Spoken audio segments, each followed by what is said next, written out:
নমস্কাৰ বন্ধু বান্ধৱীসকল, আহক আজি শুনো মা লক্ষ্মীৰ উপাখ্যানৰ কাহিনী। মা লক্ষ্মীৰ জন্ম কেনেদৰে হৈছিল? মা লক্ষ্মীক কি কাৰণত সাগৰৰ জীয়ৰী বুলি কোৱা হয়? তেনেহ'লে বন্ধু বান্ধৱীসকল অকণো পলম নকৰাকৈ আহক কাহিনীটোৰ মাজলৈ। পুৰাণসমূহত কোৱা হৈছে যে পৰমেশ্বৰ শ্ৰী বিষ্ণুৱে নিজ দেহৰ বাওঁ অংশৰ পৰা প্ৰধানা প্ৰকৃতি ৰাধাৰ জন্ম হৈছিল। সেই প্ৰকৃতি আকৌ দুই ভাগত বিভক্ত কৰা হৈছিল। শ্ৰী বিষ্ণুৰ সেই বাওঁ অংশৰ পৰাই জন্ম লাভ হৈছে লক্ষ্মী দেৱীৰ, আৰু লগতে সেই বাওঁ ভাগৰে সো অংশৰ পৰা জন্ম হৈছিল দেৱী ৰাধাৰ। অৰ্থাৎ শ্ৰী বিষ্ণুৰ বাওঁ অংশৰ পুনৰ দুভাগৰ এভাগ হৈছে ৰাধা আৰু এভাগ হৈছে দেৱী লক্ষ্মী। লক্ষ্মী দেৱী দেখাত হৈছে তপ্ত সোণ বৰণীয়া, অনন্ত যৌৱনা, কঁকাল সৰু, উন্নত স্তন, নিতম্ব বহল, সুৰসী যুৱতী সম, অৰ্থাৎ পূৰ্ণিমাৰ জোনটিৰ দৰে দেহৰ উজ্জ্বলতা। মা লক্ষ্মীৰ চকুজুৰি হৈছে পদুমৰ দৰে, শান্ত স্বভাৱযুক্তা আৰু সৰ্বগুণ সম্পন্না দেৱী। ৰাধাই কৃষ্ণক স্বামীৰূপে পাবলৈ যেনেদৰে ব্যাকুল হৈছিল, ঠিক তেনেদৰে মা লক্ষ্মীয়েও শ্ৰী বিষ্ণুক স্বামীৰূপে পাবলৈ ব্যাকুল আছিল। সেয়েহে এই দুয়োগৰাকীৰ মনোভাৱ বুজিব পাৰি শ্ৰী বিষ্ণুৱে পুনৰ দুভাগত বিভক্ত হৈছিল। বাওঁ ভাগৰ পৰা চতুৰ্ভুজ শ্ৰী বিষ্ণুৰ জন্ম হৈছিল আৰু সোঁ ভাগৰ পৰা দুই ভুজৰ শ্ৰীকৃষ্ণৰূপে পৰিচিত হৈছিল। লক্ষ্মী দেৱীক চতুৰ্ভুজ বিষ্ণুক দান কৰি শ্ৰীকৃষ্ণই ৰাধাক গ্ৰহণ কৰিছিল। সেয়েহে চতুৰ্ভুজধাৰী নাৰায়ণ অৰ্থাৎ বিষ্ণুৱে লক্ষ্মী দেৱীক লগত লৈ বৈকুণ্ঠ ধামত বাস কৰিছিল আৰু শ্ৰীকৃষ্ণই ৰাধাক লগত লৈ গোলক ধামত বাস কৰিছিল। লক্ষ্মী দেৱীয়েও যোগ বলেৰে নিজ ইচ্ছাৰে নানা ৰূপ ধাৰণ কৰিছিল। মহালক্ষ্মীৰ ৰূপে নাৰায়ণৰ লগত বৈকুণ্ঠত বাস কৰিছিল, স্বৰ্গলক্ষ্মী ৰূপে স্বৰ্গতো বাস কৰিছিল, ৰাজলক্ষ্মী ৰূপে ৰাজগৃহত বাস কৰিছিল, সম্পদ ৰূপে গৃহস্থৰ ঘৰত বাস কৰিছিল, গাই গৰুৰ মাজত সুৰভি ৰূপে বাস কৰিছিল, সিন্ধু কন্যা ৰূপে ক্ষীৰোদ সাগৰত বাস কৰিছিল আৰু শোভা ৰূপে পদ্মিনী নাৰীৰ লগত বাস কৰিছিল। ইয়াৰ বাহিৰেও ৰাজৰাণীৰ ৰত্ন অলংকাৰ, গৃহস্থৰ ঘৰত শস্য আৰু বস্ত্ৰ ৰূপে, ধুনীয়া নাৰীৰ সৌন্দৰ্য ৰূপে, সতী নাৰীৰ সতীত্ব গুণ ৰূপে, দেৱ প্ৰতিমাত মালা ৰূপে, চন্দন ৰূপে, মংগল ঘট ৰূপে, মুকুতাৰ মালা ৰূপে, নতুন মেঘ, সুন্দৰ গছৰ ডাল, ফলৰ বৃক্ষ, পবিত্ৰ স্থান আদিত দেৱীৰ ভিন্ন ভিন্ন ৰূপত বাসস্থান হয়। পুৰাণসমূহত কোৱা হৈছে যে দেৱী লক্ষ্মীক সৰ্বপ্ৰথমে নাৰায়ণে বৈকুণ্ঠ ধামত পূজা কৰিছিল, তাৰ পাছত ব্ৰহ্মাই পূজা কৰিছিল, তাৰ পাছত মহাদেৱেও এই দেৱীক পূজা কৰিছিল। ক্ষীৰোদ সাগৰত বিষ্ণুৱে শেষত পুনঃ পূজা কৰিছিল। স্বয়ম্ভু মনুই দেৱীক ভাৰতবৰ্ষত পূজা কৰিছিল। তাৰ পাছত ঋষি মুনিসকলে, সাধুসকলে, গৃহবাসীয়ে, গন্ধৰ্বসকলে আৰু নাগসকলেও দেৱীক পূজা কৰিছিল। আহিন মাহৰ শুক্ল পক্ষৰ পূৰ্ণিমা তিথিত ব্ৰহ্মাদেৱে ভক্তিভাৱে লক্ষ্মী দেৱীক পূজা কৰিছিল। সেই পূজা ত্ৰিলোকত এতিয়াও প্ৰচলিত হৈয়ে আছে। সেই পূজা গৃহবাসীয়ে ঘৰে ঘৰে পালন কৰে। পুৰাণসমূহত লিখা আছে যে পুহ মাহৰ সংক্ৰান্তিৰ দিনা মনুৱে লক্ষ্মী দেৱীৰ পূজা কৰিছিল। সেই নিয়মো মানুহে এতিয়াও পালন কৰে। ধ্ৰুৱ, ইন্দ্ৰ, মংগল, বলদেৱ, দক্ষ, মনু, কাশ্যপ, সুবল, সূৰ্য, চন্দ্ৰ, বায়ু, যম, অগ্নি, কেদাৰ, কুবেৰ, বৰুণ, বলি, প্ৰিয়ব্ৰত আদিয়ে ভিন্ন ভিন্ন দিনত লক্ষ্মী দেৱীক পূজা কৰিছিল। সেই কালৰে পৰা মানুহে লক্ষ্মী দেৱীক সদায়ে ভক্তিভাৱে নিজ নিজ গৃহত পূজা কৰে। লক্ষ্মী দেৱী ঐশ্বৰ্যৰ অধিষ্ঠাত্ৰী, সম্পদদায়িনী, সৰ্বজন সমাদৃতা, বিশ্ব বিমোহিনী দেৱী। পুৰাণৰ মতে নাৰায়ণৰ প্ৰিয় ভক্ত নাৰদক নাৰায়ণে সৃষ্টিৰ সকলোবোৰ বৰ্ণনা কৈছিল। নাৰদে নজনা কথাবোৰ নাৰায়ণক প্ৰশ্ন কৰিছিল আৰু নাৰায়ণে সকলো কথা বিৱৰি কৈছিল। প্ৰকৃতিৰ জন্মৰ কথাবোৰ নাৰায়ণে নাৰদক ভালদৰে বুজাই কৈ যেতিয়া লক্ষ্মীৰ কথা কৈছিল, তেতিয়া নাৰদে নতুন নতুন প্ৰশ্ন কৰিছিল। নাৰদে শুনিছিল যে এটা সময়ত দুৰ্বাসা মুনিয়ে ইন্দ্ৰক অভিশাপ দিছিল। সেই কথা নাৰায়ণৰ মুখে শুনিবলৈ নাৰদেও প্ৰশ্ন কৰিছিল, হে প্ৰভু নাৰায়ণ, মহালক্ষ্মীয়ে কি কাৰণে সিন্ধু কন্যা অৰ্থাৎ সাগৰ জীয়ৰী হৈছিল আৰু দুৰ্বাসা মুনিয়ে কি কাৰণত ইন্দ্ৰক অভিশাপ দিছিল? নাৰদে এনেদৰে প্ৰশ্ন সোধাত নাৰায়ণেও ক'লে যে তেওঁৰ প্ৰিয়তমা ভাৰ্যা মহালক্ষ্মীৰ এটি অংশ স্বৰ্গত লক্ষ্মী ৰূপে ইন্দ্ৰপুৰীত বাস কৰিছিল। নিজ দোষৰ বাবে দেৱৰাজ ইন্দ্ৰই মুনি দুৰ্বাসাৰ পৰা অভিশাপ পাইছিল। সেইবাবে স্বৰ্গলক্ষ্মীয়ে খঙতে স্বৰ্গধাম ত্যাগ কৰি বৈকুণ্ঠ ধামলৈ গমন কৰিছিল। লক্ষ্মীহীন দেৱৰাজ্যত দূষিত দেৱতাসকলে কান্দি কান্দি ব্ৰহ্মাৰ ওচৰলৈ গৈছিল।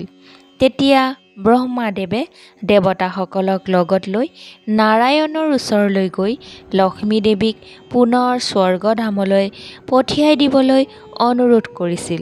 তেতিয়া নাৰায়ণে লক্ষ্মী দেৱীক সিন্ধুৰ কন্যা হৈ ক্ষীৰোদ সাগৰত বাস কৰিবলৈ কৈছিল। নাৰায়ণে ইন্দ্ৰ আৰু দেৱতাসকলক কৈছিল, হে দেৱেন্দ্ৰ, তোমাৰ ভুলৰ বাবে দেৱ সমাজে আজি লক্ষ্মী দেৱীক হেৰুৱাব লগা হৈছে। যেতিয়া তেওঁ ক্ষীৰোদ সাগৰৰ কন্যাৰূপে জন্ম লাভ কৰিব, তেতিয়াহে তোমালোকে অসুৰক লগত লৈ সাগৰ মন্থন কৰিলেহে দেৱীক পুনৰ লাভ কৰিব পাৰিবা। নাৰায়ণে এনেদৰে কোৱাত দেৱতা আৰু অসুৰে সাগৰ মন্থন কৰি লক্ষ্মী দেৱীক লাভ কৰি পূজা কৰিছিল। স্বয়ং নাৰায়ণেও সেইগৰাকী লক্ষ্মী দেৱীকেই পূজা কৰিছিল।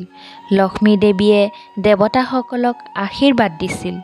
ইয়াৰে পিছতে নাৰদে নাৰায়ণক পুনৰ প্ৰশ্ন কৰিছিল যে কেনেকৈ আৰু কিয় দেৱৰাজ ইন্দ্ৰই মুনি দুৰ্বাসাৰ পৰা অভিশাপ পাইছিল।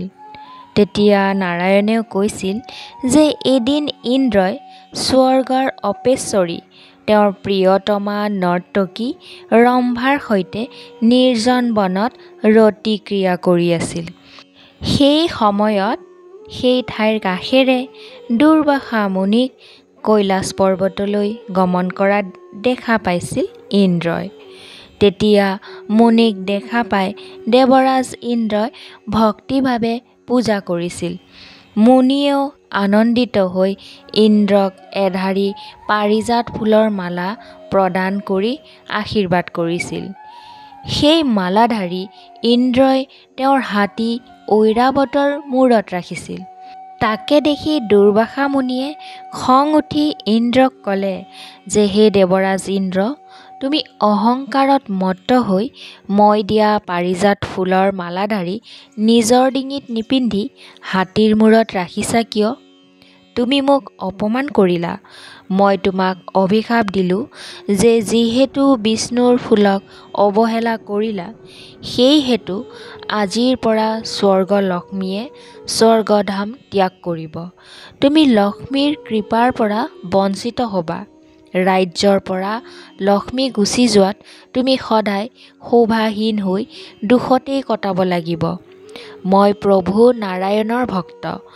ব্ৰহ্মা, মহেশ্বৰ আৰু বৃহস্পতি, কাশ্যপ আদি মুনিয়েও মোক শ্ৰদ্ধা কৰে। তুমি মোক অৱহেলা কৰিলা যিহেতু মোক অপমান কৰাৰ প্ৰতিফল ভোগ কৰিবই লাগিব। যিহেতু তুমি বিষ্ণুৰ প্ৰিয় পাৰিজাতৰ মালাধাৰী হাতীৰ মূৰত ৰাখিলা, আজিৰ পৰা সমগ্ৰ দেৱতাৰ পূজাৰ আগতেই হাতীয়েই পূজা পাবলগীয়া হ'ল। মই এই হাতীকো অভিশাপ দিলোঁ, অনতি পলমে এই হাতীৰ মুণ্ডছেদন হ'ব। এইদৰে মুনি দুৰ্বাসাৰ অভিশাপৰ ফলত ইন্দ্ৰৰ ঐৰাৱতৰ মূৰটো কাটি নি মহাদেৱৰ পুত্ৰ গণেশৰ তাত লগোৱা হৈছিল। এইবুলি পুৰাণসমূহত কোৱা আছে। দুৰ্বাসাৰ ফুলৰ মালা ধাৰণ কৰা বাবে গণেশৰ সেই মূৰটোৱে সকলো দেৱতাৰ আগতে পূজা পোৱাৰ কথাও পুৰাণত উল্লেখ আছে। মুনি দুৰ্বাসাৰ পৰা অভিশাপ পোৱাৰ পিছত ইন্দ্ৰই কান্দি কান্দি দুৰ্বাসাক নানানভাৱে পূজা কৰিছিল আৰু অভিশাপৰ পৰা মুক্তি লাভৰ উপায়ো বিচাৰিছিল। যেতিয়া দুৰ্বাসা মুনিৰ খং নোহোৱা হ'ল, তেতিয়া দুৰ্বাসা মুনিয়ে ক'লে যে একমাত্ৰ নাৰায়ণেহে তোমাক মোৰ এই অভিশাপৰ পৰা মুক্তি কৰিব পাৰিব। তুমি নিতৌ তেওঁক ভক্তিভাৱে পূজা কৰিলে নিশ্চয় মুক্তি পাবা। মুনি দুৰ্বাসাই এই কথা কৈয়ে তাৰ পৰা অন্তৰ্ধান হ'ল। ইয়াৰে পিছত ইন্দ্ৰয়ো দুখ মনে নিজ পুৰীলৈ গমন কৰিলে। এনেদৰে দেৱৰাজ ইন্দ্ৰই দুদিনমান ইন্দ্ৰপুৰীত থকাৰ পাছত দেৱতাসকলক মাতি আনি কৈছিল যে হে দেৱতাসকল, লক্ষ্মীহীনা এই স্বৰ্গপুৰীত থাকি মই অকণো শান্তি পোৱা নাই। গতিকে আমি সকলোৱে মিলি গুৰুদেৱ বৃহস্পতিৰ ওচৰলৈ যাওঁ ব'লা আৰু কেনেকৈ আমি পুনৰ লক্ষ্মী দেৱীক স্বৰ্গলৈ আনিব পাৰোঁ তাৰেই ব্যৱস্থা কৰোঁ ব'লা। দেৱৰাজ ইন্দ্ৰৰ এই কথা শুনি আটাইয়ে মিলিত হৈ দেৱগুৰু বৃহস্পতিৰ ওচৰলৈ গমন কৰিছিল। সেই সময়ত দেৱগুৰু বৃহস্পতিয়ে স্বৰ্গৰ নদী মন্দাকিনীৰ পাৰত পৰমেশ্বৰ শ্ৰী বিষ্ণুক ধ্যান কৰি আছিল। এনেদৰে দেৱৰাজ ইন্দ্ৰই গুৰু বৃহস্পতিক দেখাৰ লগে লগে তেওঁৰ চৰণত ধৰি ভক্তিভাৱে প্ৰণাম কৰিছিল। তেওঁ কান্দি কান্দি গুৰুদেৱক কৈছিল যে হে গুৰুদেৱ, আমাক ৰক্ষা কৰক। মুনি দুৰ্বাসাৰ অভিশাপৰ বাবে স্বৰ্গলক্ষ্মীয়ে আমাক ত্যাগ কৰি বৈকুণ্ঠ ধাম গমন কৰিছে। আমি লক্ষ্মীহীনা হৈছোঁ। তেওঁ অবিহনে স্বৰ্গত সুখ শান্তি নোহোৱা হৈছে। আপুনি আমাক এই বিপদৰ পৰা উদ্ধাৰ নকৰিলে কোনোৱে উদ্ধাৰ কৰিব নোৱাৰিব। দেৱৰাজ ইন্দ্ৰৰ এই কথা শুনি বৃহস্পতিয়েও কৈছিল, নীতি শাস্ত্ৰবিদ জ্ঞানীজনে কেতিয়াও বিপদ কালত কাতৰ নহয়, কাৰণ নীতি শাস্ত্ৰবিদ জ্ঞানীজনে সকলো কাম ভাবি গুণিহে কৰে। তুমি অজ্ঞানীৰ দৰে মহাপাপ কৰিছা। মহাৰথী দুৰ্বাসাই প্ৰদান কৰা বিষ্ণুমালা তুচ্ছ জ্ঞান কৰি তুমি হাতীৰ মূৰত ৰাখিছিলা। সেই পাপৰ ফল ভোগ কৰিবই লাগিব। মই তোমাক এই পাপৰ পৰা উদ্ধাৰ কৰিব কেতিয়াও নোৱাৰোঁ। আমি আটাইয়ে ব্ৰহ্মাৰ ওচৰলৈ যাওঁ ব'লা। এই পাপৰ পৰা উদ্ধাৰৰ উপায় তেওঁহে আমাক জনাব পাৰিব। মই জনাত এই পাপ খণ্ডন কৰিব পাৰিব একমাত্ৰ ভগৱান বিষ্ণুৱে। গুৰু বৃহস্পতিৰ কথা শুনি আটাইয়ে ব্ৰহ্মাৰ ওচৰ পালে। ভক্তিভাৱে ব্ৰহ্মাক প্ৰণাম জনাই দেৱগুৰু বৃহস্পতিয়ে সকলো কথা ব্ৰহ্মাদেৱক জনালে। কথাবোৰ শুনি ব্ৰহ্মাদেৱেও মিচিকিয়াই হাঁহি মাৰি কৈছিল, যিয়ে বিষ্ণুৰ ভক্তক অপমান কৰে তেওঁ বিষ্ণুক অপমান কৰা সমানেই হয়। বিষ্ণুক অপমান কৰাজনৰ ভৱনত কেতিয়াও লক্ষ্মী দেৱী বাস নকৰে। একমাত্ৰ বিষ্ণুদেৱেহে ইয়াৰ প্ৰতিকাৰ সাধন কৰিব পাৰিব। গতিকে আমি বিষ্ণুৰ ওচৰলৈহে যাব লাগিব। এনেদৰে সকলোৰে আগত গ'ল ব্ৰহ্মাদেৱ, তাৰ পাছত গুৰু বৃহস্পতি, তেওঁৰ পাছতেই দেৱৰাজ ইন্দ্ৰ আৰু তেওঁৰ পিছে পিছে দেৱতাসকলে বিষ্ণুৰ ওচৰলৈ গমন কৰিছিল। তেওঁলোক গৈ বৈকুণ্ঠ ধাম পালেগৈ। শতকোটি সূৰ্যৰ পোহৰৰ সমান উজ্জ্বল পোহৰযুক্ত ভগৱান বিষ্ণুৱে বৈকুণ্ঠ ধামত বহি আছিল। চতুৰ্ভুজ পাৰিষদে তেওঁক পূজা কৰি আছিল। লক্ষ্মী দেৱী, সৰস্বতী, গংগা আৰু চাৰিওখন বেদ আদিকে ধৰি ভক্তিভাৱে বিষ্ণুক পূজা কৰি আছিল। ব্ৰহ্মা, বৃহস্পতি, ইন্দ্ৰ আৰু দেৱতাসকলে গৈ বিষ্ণুক ভক্তিভাৱে প্ৰণাম কৰি দুৰ্বাসাৰ অভিশাপৰ কথা ক'লে। শান্ত সৌম্য মূৰ্তিৰ বিষ্ণুদেৱেও মিচিকীয়া হাঁহি মাৰি কৈছিল যে হে দেৱগণ, দেৱৰাজ ইন্দ্ৰই নিজ কৰ্মদোষৰ বাবেহে দুৰ্বাসাৰ পৰা অভিশাপ পালে। দেৱৰাজ ইন্দ্ৰ, তুমি নিশ্চয় নাজানা যে দুৰ্বাসাৰ শক্তি কিমান। তেওঁ পৰম বিষ্ণু ভক্ত। তেওঁ শিৱৰ অংশৰ পৰাই জন্ম লাভ কৰিছে। গতিকে তেওঁৰ অভিশাপ খণ্ডন কৰা মুখৰ কথা নহয়। তেওঁক তুমি প্ৰণাম কৰাত তেওঁ পৰম সন্তোষ পায়। তুমিও বিষ্ণু ভক্ত হ'বলৈ বুলিহে মোৰ প্ৰিয় পাৰিজাত ফুলৰ মালা তোমাক পিন্ধিবলৈ প্ৰদান কৰিছিল। কিন্তু তুমি সেই পাৰিজাত ফুলৰ মালা সামান্য মালা বুলি জ্ঞান কৰি হাতীৰ মূৰত দিছিলা। তাতেই তেওঁ অপমানিত হৈছিল। তেওঁ মোক অপমান কৰা বুলি ধৰি লৈ তোমাক অভিশাপ দিছিল। মোৰ ভক্তক অপমান কৰা মানেই মোক অপমান কৰা বুজায়। আৰু মোক অপমান কৰিলে লক্ষ্মীয়েও সহ্য নকৰে। সেইবাবে তেওঁ স্বৰ্গ ত্যাগ কৰি ইয়ালৈ আহিছে। মনত ৰাখিবা, যিয়েই মোক বা মোৰ ভক্তক অপমান কৰে, যিজন বিশ্বাসঘাতক হয়, যিয়ে নৰহত্যা কৰে, অগম্য গমন কৰে, মিথ্যাবাদী হয়, অকাৰণত খঙাল, হিংসাপৰায়ণ, পৰশ্ৰী কাতৰ, নাৰীক অপমান কৰাজন, জীৱহিংসা কৰাজন, পৰমেশ্বৰৰ প্ৰতি ভক্তি নথকাজন, দিবাভাগত শয়ন আৰু সহবাস কৰাজন, শিৱলী পূজা নকৰাজন আৰু অহংকাৰী মানুহৰ ঘৰত লক্ষ্মীয়ে কেতিয়াও বাস নকৰে। তোমাৰ দোষতেই লক্ষ্মীয়ে তোমাক ত্যাগ কৰিছে। গতিকে লক্ষ্মীহীনা কোনোজনেই শান্তি সুখ কেতিয়াও লাভ কৰিব নোৱাৰে। হে দেৱতাসকল, তোমালোকে পৰমেশ্বৰ কৃষ্ণক পূজা কৰি ক্ষীৰোদ সাগৰলৈ যোৱাগৈ।